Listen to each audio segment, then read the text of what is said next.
To begin, I'd like to clarify.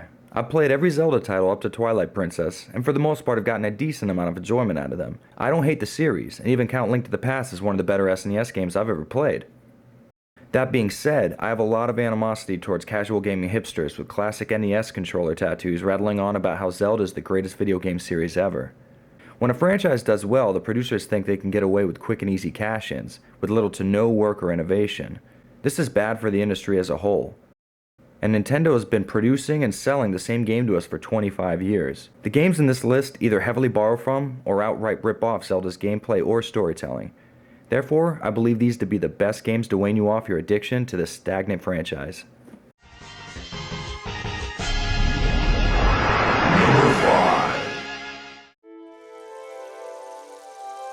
Every once in a while a game comes out that succeeds despite itself. This is Beyond Good and Evil, and when it first came out I assumed it was going to be a family-friendly crap fest, and could you blame me? At first glance, this has the appearance of a Nickelodeon show gone 3D. There's cartoony and culturally diverse characters, non-abrasive clean humor. You take picture of it and tenga mucho units. Even your perro interested. And the worst offender, cute round hearts as health display. But this game still finds a way to transcend all that. Like I said, my opinion of the game when it first came out was far from positive, but having played it years later, I feel like I missed out.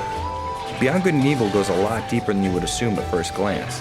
In the game you play as Jade, an investigative reporter who in the process of making ends meet finds herself fighting off alien invaders and uncovering government conspiracies. While replaying it, I found Beyond Good and Evil started a lot of game mechanics that ended up in a good amount of current gen titles. Due to her proficiency with the bow, Jade handles great in combat. Her ability to attack enemies all around her with the press of an analog stick went on to become an essential part of the combat in Arkham Asylum. And after finding out there's money to be made in photographing the indigenous creatures of her planet, Jade becomes quite the precursor to Frank West.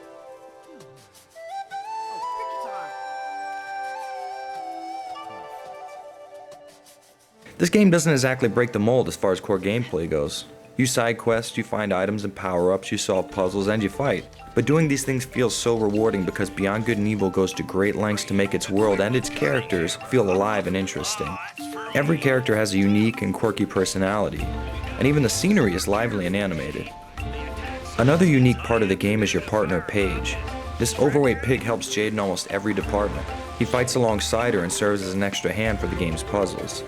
Beyond Good and Evil's story is very unique. While the aesthetics of the game suggest it's a bright and colorful romp through mediocrity, the story tends to get pretty dark. The one thing that really struck me while playing was that Beyond Good and Evil is written so well that you almost don't notice it. Well, you guys are not what I'd call as fast as a speeding bullet. Keep doing nothing, and next time there'll be nothing left here to see. Cut! Hey, Pop, stay zen. Don't get your snout. Not just the story, but dialogue and characters too. Often you'll find some parts mirroring the game's immature look, and other parts sharply contrasting it. Because of this, the game can appeal to a casual gamer without alienating the more experienced one. Definitely check this one out if you find yourself going through Zelda withdrawals while waiting for the Wii U to come out.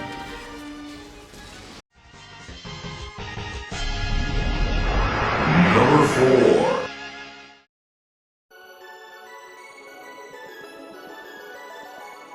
Ys is one of those series that never really caught on here in America, and for the life of me I can't figure out why. With more than 12 games under its belt and a huge following in the land of the rising sun, it's a shame that most of us have never even heard of this franchise. In E7, you play as longtime series main character and staunch supporter of red hair, Adal Christensen, who along with his friend Dogi have arrived in the island of Voltago, where strange events have caused natural disasters, a deadly disease, and an increase in the monster population. After being asked to investigate this phenomenon, Adal discovers 5 dragons are awakening on the island to stop a great evil, and will lend their power to Adal so he can help save the world. I know it sounds like an RPG cliche, but the story is delivered so expertly it never really comes across as that. In previous titles, Adal would equip elemental weapons to harm enemies aligned to the opposite element. This remains partially intact in E7. Instead of switching weapons, the player can switch control to the other members of the party on the fly. This allows you to damage enemies who are otherwise immune to Adal's attacks. When not played as, the other members of the party are controlled by the CPU and will attack and dodge on their own. Fighting in E7 is fast and satisfying.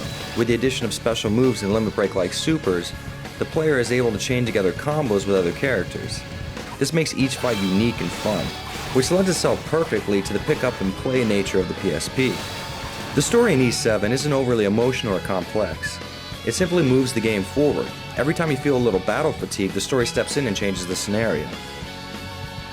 And don't worry if you've never played an Ys game before. The story in E7 is focused on Adele's current adventure and rarely makes mention of the events in previous games. Whether you like blisteringly fast-paced combat, an interesting but not overbearing story, or the thrill of exploring a large world for loot and power-ups, E7 is likely to make you forget about a certain elf in green tights.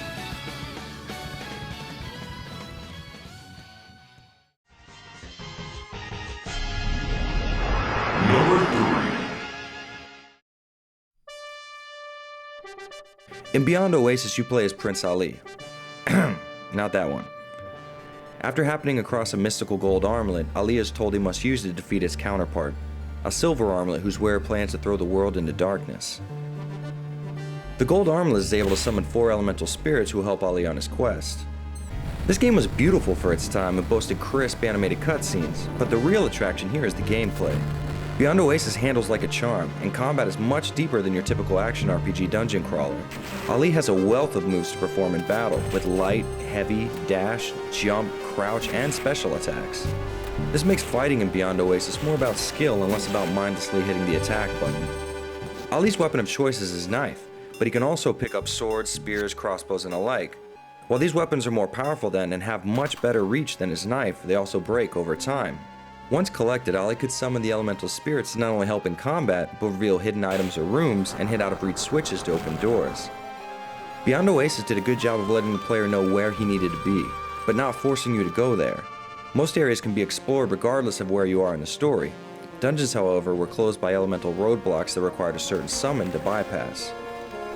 A competent map, helpful waypoint system, smart puzzles, and well-designed dungeons were all welcome additions to the console hack-and-slash titles of the time. And with the ability to use elemental spirits to solve certain puzzles, this game had a lot more to offer than similar games in the genre. This game looks great. Colors are bright and eye-catching. Sprites were also well animated and have a rounded-off look that makes them seem almost hand-drawn. And that's why Beyond Oasis was exactly what Sega Genesis needed in its war against the SNES. It was a great looking and even better playing action-adventure RPG with enough of its own personality to stand neck and neck with even modern games in the genre. But I won't name any names. Twilight Princess.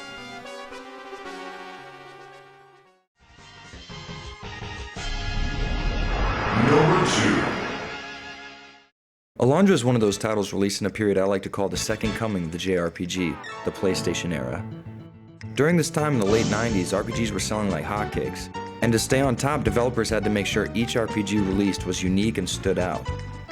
This led to the releases of some of the best games in the genre. One such game is Alondra. Named after the main character, Alondra is a boy who has been having the same dream for months. In it, he is called to a town called Inoa. So Alondra decides to heed his dreams and charters a boat to Inoa. However, in the middle of the trip, Alondra has visions of an ancient evil that has been awakened after thousands of years. This demon, Melzus, wants to reclaim the Earth, and it's Alondra's job to stop him. After a bad storm, Alondra's ship is destroyed and he washes up on the shores of Inoa. Once he wakes up, Alondra finds that things aren't going so well in the town. People in Inoa are falling asleep and never waking up. Trapped in their nightmares, they're slowly dying. This is where our main character finds out he has the ability to enter people's dreams, and in doing so can vanquish their inner torments and release them from their nightmare. I remember being pretty upset that the Xbox game Psychonauts was given such high praise for this mechanic, and Alondra never really got any credit for starting it. But enough about Psychonauts, I'm saving that for another video. Combat, puzzles, and exploring share an equal part of Alondra's gameplay. You'll find yourself constantly moving forward for another puzzle, or power-up, or piece to the story. Much like Zelda, Alondra will find several weapons to use along the way. You also make use of sub-items like bombs and grappling hooks. Some of the more interesting gameplay is in the dungeons, especially the ones inside the Inoan villagers' dreams. The puzzles within are just hard enough to get your mental gears turning, but never so hard that you get stuck. Graphics are well done and reflects the strong attention to sprites and color that Working Designs was known for. Music also does a great job at immersing you. You'll definitely be humming a couple of key tracks long after you turn the game off. All in all, Alondra mimics much of the Zelda experience while adding a more interesting story and deeper play mechanics. Make sure to keep Alondra in mind the next time you find yourself bored with the Triforce.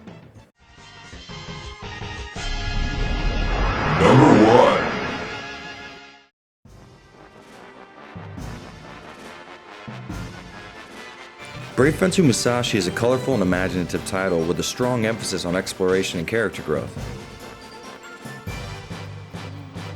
In the game, you play as Musashi, a hero summoned to the All-You-Can-Eat Kingdom by Princess Filet. Who did you say was puny? And why are you guys wearing such stupid costumes?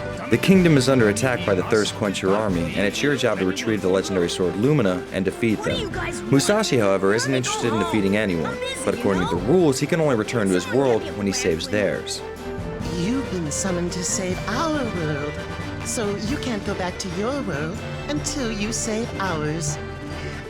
Isn't it just a shame? This unconventional beginning is the jumping off point for a very unconventional game.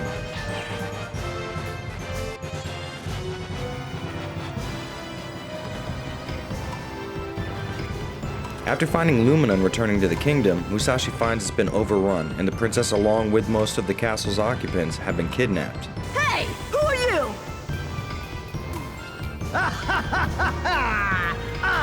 Now Musashi must rescue them by finding 5 scrolls that imbue Lumina with the power of 5 elements and defeating the Thirst Quencher army. Musashi has a lot of resources at his disposal to help him along. He can attack with the sword Fusion and uses Lumina for slower but more powerful heavy attacks. Fusion can also be charged up and shot at enemies. Once it hits them, they'll be stunned, and you have to hit the attack button until the fusion gauge is filled. If successful, Musashi will gain that enemy's power, much like in the Mega Man series. This is an amazingly deep gameplay feature. Not only are enemies weak against certain enemies' attacks, but the environment can also be manipulated by these powers. Combat isn't the only focus, though. Musashi must find the other members of the kingdom scattered throughout the game in crystals called Binchodite. There's also dungeon exploration, power-up collection, platforming thanks to Musashi's ability to jump, minigame-like set pieces, and finally, the most rewarding is the game's colorfully engaging and hilarious story. Them there flames can't be put out easily. Shoot, I'm sweating buckets here. Squaresoft really raised the bar by not having the game take itself too seriously, with little touches like everyone in the All-You-Can-Eat Empire being named after or related to a food item. Voice acting is also handled very well, with lines that will have you laughing to yourself more often than not. That back, you little turd! Please, princess, so little turd, calmeth down. Brave Fencer Musashi gives the tired Zelda formula some much-needed depth with its fresh additions and light-hearted and witty story. I would wholeheartedly recommend this game to even the most jaded Zelda fan.